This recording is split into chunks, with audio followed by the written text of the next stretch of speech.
Tension लेने की ज़रूरत नहीं, एक तरह का आप में हिम्मत आ जाएगी। चलिए हम देखते हैं आज का लेसन है social studies 10th class, production and employment. इसके 3-4 सेंटेंस वाले। What is meant by gross domestic product GDP? What is under employment? Give any 2 examples of intermediate goods. What are final goods?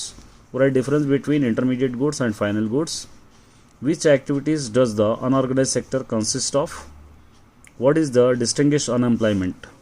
इसके बाद 4-5 sentence वाले। Explain the problem faced by the workers in unorganized sector.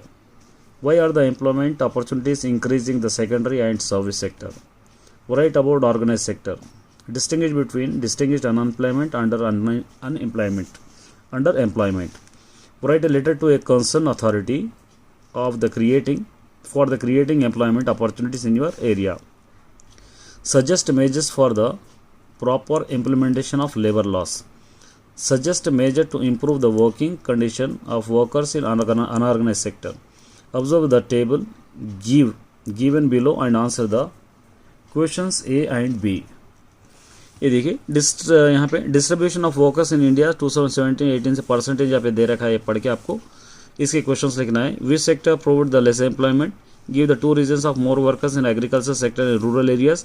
Observe the given table, answer the questions and. फिर दोबारा एक table दिया गया है, देखिए टेबल है, इसके क्वेश्चंस के आंसर्स पढ़ना है आपको पढ़ के। What is the contribution of organise sector and gross domestic product GDP? Why are more workers working in unorganise sectors आपको लिखना है। उसके बाद long answers. Write the difference between organise and unorganise sector. Explain the importance of service sector. Suggest the measure to improve employment opportunities in rural areas. उसके बाद यहाँ पे देखिए एक पैराग्राफ पढ़ के इंटरप्रेट करना है। क्या दे रखा है? Majority of workers from schedule caste, tribes and backward communities to find themselves in the unorganise sector. It is worse if one is the woman from those communities. Besides getting the irregular and low paid work, these workers also faced social discrimination. Read the following. ये पढ़ना है, इसको interpret करना है। While service sector has grown, all service sector activities are not grown equally well. Service sector in India employs many different kind of people. At one end there are a limit number of service that the employ highly skilled and educated workers. At the other end there are a large number of workers engaged in service such as small shopkeeper, repair person, transport person, etc. फिर दोबारा इसके पढ़ना है, इसको interpret करना है। देखो, organise sector offer job that are most sought after, but the employment opportunities in the organized sector have expanding very slowly. As a result, a large number of workers are forced and enter unorganized sector jobs which pay the very low salary.